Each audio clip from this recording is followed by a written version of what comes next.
પ્રભુ ઈસુના મૂલ્યવાન ગૌરવી નામમાં આજની સવારની પ્રેમી સલામ. આજે ખજૂરીનો રવિવાર, ઈસુ ખ્રિસ્તની વિજયવંત સવારી યરૂશાલેમમાં પામ સન્ડેનો દિવસ.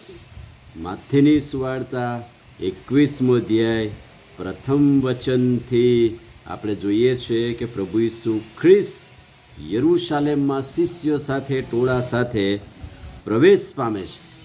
પણ એ અગાઉ અસંખ્ય વાર પ્રભુ 3.5 વર્ષ દરમિયાનની સેવામાં યરૂશાલેમમાં આવ્યા. પણ આ અત્યારની સવારી એ ડિફરન્ટ સવારી છે, જુદી સવારી છે. અને એટલે પ્રભુએ શિષ્યોને હુકમ કર્યો કે સામેના ગામે જાઓ અને ગધેડાનો એક વછેરો હશે, તમે એને લઈ આવો. અને જો કોઈ પૂછે તો તેને કહેજો કે પ્રભુને તેનો ખપ છે, પ્રભુને જરૂર છે.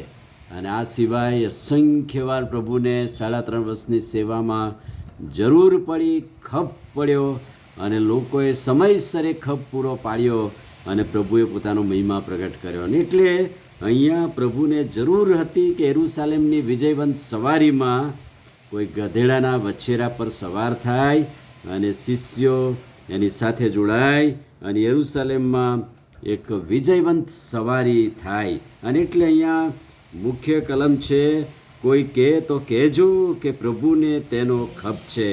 એટલે તરત તેઓ મોકલી દેશે, પ્રભુને તેનો ખપ છે. 3.5 વર્ષની સેવામાં પ્રભુને શું જરૂર પડી? અને એટલા માટે આપણે જોઈએ છે કે પ્રભુને આ જગત પર, પૃથ્વી પર આવવા માટે એક સ્ત્રીની કૂંખની જરૂર હતી. અને કુંવારી મરિયમે પોતાની કૂંખ આપી, સમયસર આપી, અને પ્રભુનો જન્મ સમયસર થયો અને આ જગત પર, પૃથ્વી પર શાંતિ સ્થપાઈ. એટલે કે પ્રભુને જરૂર હતી કોઈક સ્ત્રી પોતાની કૂંખ આપે અને એની મારફતે પ્રભુ જન્મ લે. બીજી વાત, પ્રભુને જરૂર હતી કે એની સાથે શિષ્યો જોડાય, સેવામાં જોડાય, એમની સાથે રહે. અને એટલા માટે પ્રભુએ 12 ચેલાઓને પસંદ કર્યા. બહુ બધા શિષ્યો હતા, 70 શિષ્યોથી વધારે હતા. પણ પ્રભુએ એમાંથી ખાસ 12 પ્રકારના લોકોને પસંદ કર્યા. અધૂરા, નબળા, ભૂલોથી ભરેલા, છતાંય પ્રભુએ એમને માન્ય કર્યા. અને 3.5 વર્ષની સેવામાં પ્રભુને શિષ્યોની જરૂર હતી અને શિષ્યો પ્રભુની સાથે રહ્યા. ત્યાર પછી પ્રભુ ઉપદેશ કરતા હતા અને ઉપદેશ કરતાં કરતાં એમને જરૂર હતી કે કોઈક જુવાન દીકરો એ આગળ આવે ને પોતાનો ખોરાક પ્રભુને આપે. અને પ્રભુ એની પર આશીર્વાદ માગે, કેમ કે ત્યાં સમય થઈ ગયેલો, 5,000 માણસો હતા અને એમને જમાડવાનો પ્રશ્ન હતો. પણ બાઇબલ કહે છે, યોહાનની સુવાર્તા 6 અધ્યાય 9થી 14 વચન, ત્યાં એક જુવાન હતો કે જેણે પોતાનો ખોરાક એ પ્રભુને અર્પણ કર્યો. એક વ્યક્તિનો ખોરાક, એક ટંકનો ખોરાક પણ પ્રભુને આપી દીધું. પ્રભુને ખપ હતો, જરૂર હતી 5,000ને જમાડવા માટે. પ્રભુએ એની પર આશીર્વાદ માગ્યો અને ચમત્કાર થયો.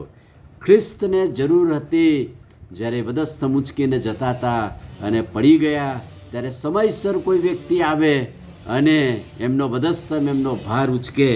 લુકની લખેલી સુવાર્તા 23મો અધ્યાય 26મો વચન, ત્યાં તો સિમોન કુરેનિયસ હતો કે જેણે સમયસર પ્રભુનો વધસ્તંભ ઉચકી લીધો.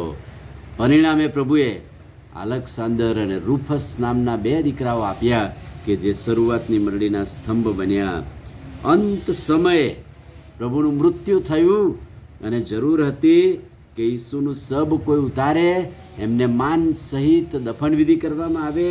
ત્યારે કહે છે કે યોહાનની સુવાર્તા 19મો અધ્યાય 38મા વચનથી 42મા વચનમાં ત્યાં જરૂર હતી. ને અરમીથાઈનો યુસફ, એવું લખવામાં આવે છે, ગુપ્ત શિષ્ય, બહુ મોટી પોસ્ટ પર હતો, પણ યહૂદીઓની ધમકીથી, બીકથી કદી જ આગળ આવી શકતો નહોતો.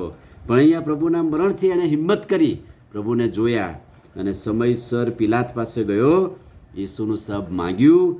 અને કહે છે કે એણે અને નિકોદેમસે સાથે મળીને પ્રભુના શબને ઉતારી અને તેને માન સહિત દફનવિધિ કરવામાં આવી. આવી અસંખ્ય વાતો છે કે પ્રભુને જરૂર હતી, ખપ હતી. પણ આજે વિજયવંત સવારીમાં કે છે એક વછેરા અને એક જાનવરની જરૂર હતી અને પ્રભુને પૂરું પાડવામાં આવ્યું. અને પ્રભુએ એક રાજા મસીહ તરીકે યરૂશાલેમમાં સ્થાપિત થયા. અને આજે પ્રભુને આપણી જરૂર છે. આપણે પ્રભુને આપણું જીવન સમર્પિત કરીએ અને પ્રભુનો મહિમા કરીએ. આમીન. પ્રાર્થના કરીએ. વાલા પ્રભુ, આજે શુભ દિને પામ સન્ડે યરૂશાલેમના વિજયવંત સવારીમાં ખજૂરીના રવિવારના દિવસે અમે તમારો મહિમા પ્રગટ કરીએ છીએ કે તમને ખપ હતી, જરૂર હતી, ત્યારે સમયસર લોકોએ વસ્તુ, નાણાં અને પોતાની જાતને આપી, ત્યારે તમે એમાં સવાર થયા. આજે અમે પણ પ્રભુ અમારું જીવન તમને સમર્પિત કરીએ છીએ. અમારા જીવનમાં તમે વિજયવંત સવારી કરો. પ્રભુ ઈસુ ખ્રિસ્તના નામમાં માગીએ છીએ, સાંભળો ને માન્ય કરો. આમીન. God bless you.